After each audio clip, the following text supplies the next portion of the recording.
अस्सलाम वालेकुम प्यारे बच्चों, most welcome to our channel educate learning hub. मैं आपके सामने इंजीनियर याकूब चौधरी और आपके सामने काफ़ी टाइम से जो 11 की बातें चालू थी, 11 को लेकर नीट की क्लासेस की बैचेस या दूसरी बैचेस जो भी आपको रेगुलर बैचेस अटेंड करना था, उस ताल्लुक से हमारी कई बार डिस्कशन हो रहा था। बट फाइनली हम लोगों ने डिसाइड किया कि नेक्स्ट वीक में हम लोगों को इसको स्टार्ट करना है। सो जो 11 क्लास को लेकर कुछ डाउट्स है, जैसे अभी 10 का रिजल्ट आना बाकी है, तो 10 का रिजल्ट का जो डिले हो रहा है, it is because of the corona.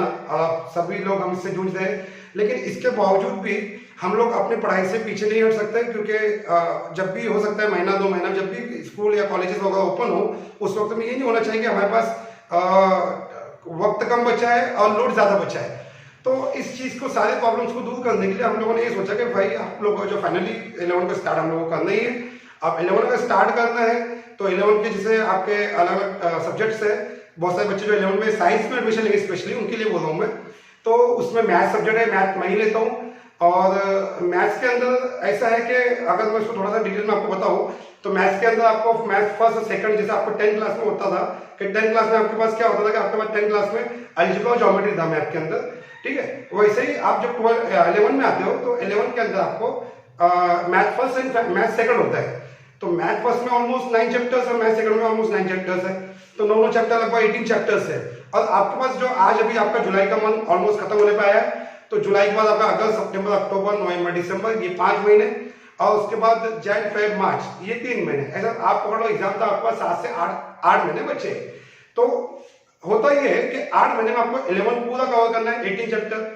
अब वो चैप्टर इतने ज्यादा है और इतने ज्यादा उसमें क्वेश्चन नहीं है कि अगर हमने उसको टाइम नहीं दिए तो बहुत कम कम क्वेश्चन लेना पड़ते हैं। तो हमारी कोशिश ये होती है कि हम आपको मैक्सिमम क्वेश्चन सॉल्व करवाएं, मैक्सिमम क्वेश्चन आपको, यानी एक क्वेश्चन का ऐसा ना बचे जो हम लोग सॉल्व ना करे हो। तो इसके लिए अगर हमको करना है तो हमको बिना टाइम लॉस किए, बिना टाइम वेस्ट किए हुए हम लोगों को इमीडिएट हमारे 11 के सिलेबस पे आना पड़ेगा। रिजल्ट आपको हो सकता है 8-15 दिन में, 10 दिन में, कभी भी लगे, बट आपको पता है आपको करना है। अगर आपका गोल, आपका टारगेट फिक्स नहीं है तो उसको फिक्स कर लो और आप अपने टारगेट हिसाब से उस पर एक्ट करो। अब बहुत सारे बच्चों जैसे जिनको मेडिकल फील्ड में जाना है, फॉर एग्जाम्पल मतलब उनको डॉक्टर्स में एमबीबीएस करना है, डीएमएस करना है, डीएमएस करना है, जो भी करना है, तो उनके लिए एक एग्जाम होता है नीट का, NEET नीट। तो नीट के एग्जाम के लिए जो बेसिक 3 सब्जेक्ट्स है वो आपका है physics, chemistry and bio. But इसके बावजूद हम लोग मैथ पढ़ाते हैं उसके लिए भी, क्योंकि आपको फिजिक्स और केमिस्ट्री में मैक्सिमम जो क्वेश्चन होते हैं, जो प्रॉब्लम्स होते हैं, it is depend on only math. तो ये जो मैथ्स होता है वो उसको सपोर्टिंग चीज है। तो आपको अगर सपोर्टिंग में रखना है मैथ को, क्योंकि उसके बगैर आप जो भी प्रॉब्लम्स है, जो भी क्वेश्चन है, वो सॉल्व नहीं कर सकते।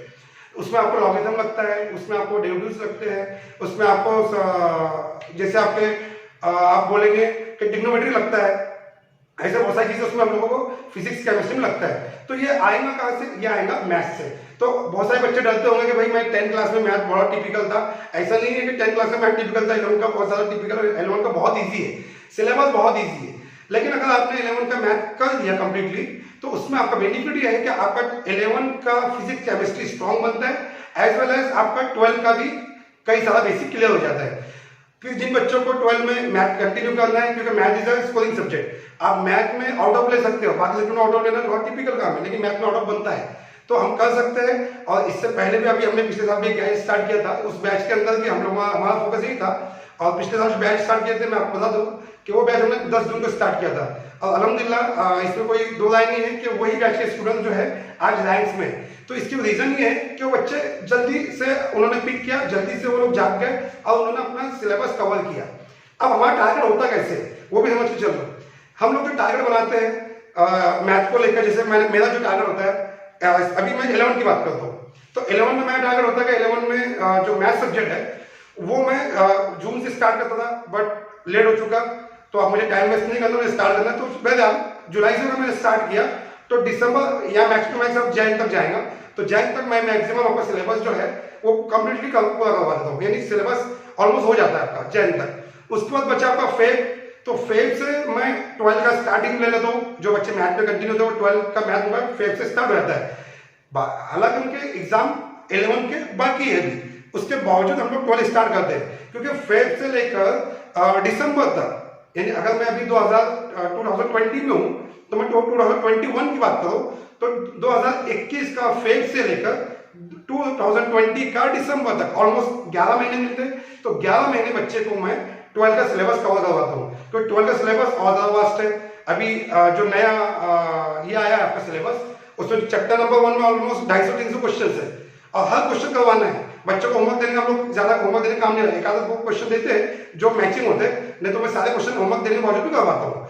तो इसकी वजह ये है कि वो बच्चों को कुछ चीजें, एक चीज भी छूटे ना, क्योंकि एग्जाम में कौन से क्वेश्चन पूछ ले ये हमको पता नहीं है, क्योंकि बोर्ड का एग्जाम होता है और एग्जाम में क्या पूछ ले ये हमको किसी को क्लियर नहीं होता है। तो पहले हम लोग फेब से स्टार्ट करते हैं और दिसंबर तक 12 का सिलेबस खत्म करते हैं। उसके बाद 2022 में वो बच्चा एग्जाम देगा। तो 22 में जब एग्जाम देगा उस टाइम उसके बाद जैन और फेब 2 महीने तो होते हैं, तो ये जो 1.5-2 महीना होता है उसके अंदर उसका रिवीजन हो जाता है। तो ऐसा हमारा एक टारगेट होता है और उस टारगेट हिसाब से हम लोग बच्चों को सिलेबस करवाते हैं। तो अगर आपको 11 का जो अभी है अगर आपको करना है तो आप पहले मुझे डिसाइड कीजिएगा आपको किस फील्ड में जाना है, यानी आपको डॉक्टर में जाना है या आपको मेडिकल फील्ड में जाना है, सॉरी मेडिकल फील्ड में जाना है या आपको इंजीनियरिंग फील्ड में जाना है। तो अगर मेडिकल फील्ड में जाना है तो for medical field there is a NEET, और अगर आपको इंजीनियरिंग में जाना है तो उसके लिए JEE है। तो इंजीनियरिंग के लिए भी जाना है आपको तो मैथ लगना है, वहां तो कंपल्सरी मैथ है। अब आपके 11 में होता क्या है कि जब बच्चे 11 साइंस में एडमिशन लेते हैं तो उनके पास अगर उर्दू मीडियम के बच्चे हैं तो उनके पास 6 सब्जेक्ट होते हैं, जिसमें Urdu English is a common subject. उसके ऑप्शन में उर्दू ऑप्शन में हिंदी होता है अगर कोई इंग्लिश मीडियम का बच्चा है तो इंग्लिश और हिंदी या उर्दू या इंग्लिश ऐसे आपके सब्जेक्ट होते हैं। और बाकी 4 सब्जेक्ट होते हैं आपके मैथ, फिजिक्स, केमिस्ट्री, बायोलॉजी और मैथ। अब फिजिक्स, केमिस्ट्री, बायो तो आपको करना ही है। रहा मैथ के ऑप्शन में ज्योग्राफी होता है, कहीं भी इकोनॉमिक्स होता है, व्हाटएवर जो कि ऑप्शन हो। बट इसके बावजूद मैं आपको सजेस्ट करूंगा कि आप मैथ को ड्रॉप ना करें, क्योंकि ये मैथ आपको फिजिक्स और केमिस्ट्री को बहुत बड़ा सपोर्ट होता है। अगर आपको स्कोरिंग रियल में करना है तो आपको इन चीजों पर फोकस करना होगा। तो ये सारी चीजें होती है, तो इनको मद्देनजर रखते हुए हमने ये डिसाइड किया है कि नेक्स्ट वीक से हम लोग हमारा 11 का जो बैच है वो स्टार्ट करेंगे। 11 के बैच को स्टार्ट करने का रीजन ये है कि जितनी जल्दी हम लोग सिलेबस स्टार्ट करेंगे उतनी जल्दी सिलेबस क्लोज भी करेंगे। अब आपने अगर टारगेट डिसाइड नहीं किया होगा तो अपनी फैमिली साथ में बैठिए, डिसाइड कीजिए, क्योंकि विद इन अ वीक हम लोग आपका जो भी है आप लोगों को मैसेज थ्रू आपको एक कम्युनिकेट करेंगे कि इस डेट पर स्टार्ट होना।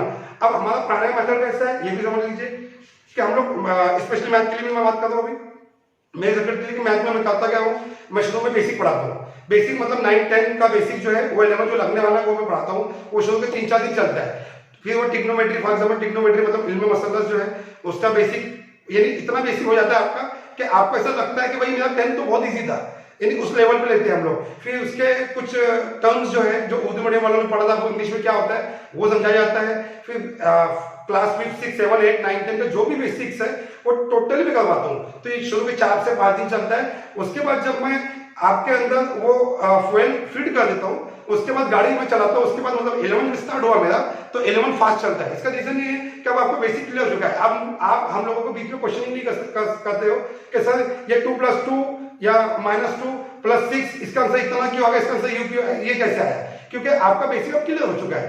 तो ये सारी चीजें करते हैं हम लोग पढ़ाने के लिए, ये सारी चीज हमारा फोकस होता है। और हम भी आपसे यही चाहते हैं कि आप अपना अगर टारगेट डिसाइड नहीं किया तो टारगेट डिसाइड करो, और विद इन अ वीक हम लोग स्टार्ट करने वाले हैं। और आप शुरू के मतलब 1 वीक तक आप लेक्चर अटेंड करो, आपको समझ में आएगा लेक्चर की क्वालिटी कैसी है, टीचिंग की क्वालिटी कैसी है, मतलब और किस तरह पढ़ाया जा रहा है। और ये उम्मीद करता हूँ कि आप एक बार जब लेक्चर अटेंड करोगे तो ये नहीं होगा कि आप लेक्चर को ड्रॉप करोगे, बट शर्त ये है कि जो हम लोग डोज देंगे आपको, जितना हम लोग वर्क देंगे उतना आपको करना है। जिससे आप डॉक्टर्स के पास जाते हो, डॉक्टर ने आपको 3 डेज का डोज दिया तो 3 दिन का डोज के बाद अगर आपने उसको 3 दिन नहीं लिया और 2 दिन का डोज लेके और डॉक्टर साहब आप किसी दिन ब्लेम करते हो मेरी तबीयत अच्छी नहीं हुई, तो इसमें डॉक्टर का कोई कसूर नहीं है। डॉक्टर ने 3 दिन का डोज दिया, 3 दिन कंप्लीट करो, उसके बाद नहीं हुआ तो नाउ डॉक्टर इज रिस्पॉन्सिबल। तो इसी तरह हमारा होता है, अगर हमने आपको बोला आपको इतना वर्क करना है, अगर आप नहीं करते हो तो इसका नुकसान आपको ही है, और अगर आप करते हो तो डेफिनेटली आपको उसका फायदा होगा। तो पहले आप बोलना यही है कि हम लोग नेक्स्ट वीक से हम लोग बैच स्टार्ट करेंगे, आपको कम्युनिकेट करेंगे। नीचे में हमारा ग्रुप का एक लिंक भेज रहा हूँ आपको, उस लिंक के थ्रू आप अटैच हो सकते हो। नीचे व्हाट्सएप नंबर भी मिलेगा मेरा, मैं उस व्हाट्सएप नंबर पर आप मुझे कम्युनिकेट भी कर सकते हो। बट इंशाल्लाह within a week we will start our class. Okay, ठीक है, तो मिलते हैं फिर नेक्स्ट वीडियोस में, और ऑनलाइन क्लासेस चलेंगे इंशाल्लाह। तो मिलेंगे हम लोग अगले वीडियो में, और तब तक के लिए अल्लाह हाफिज।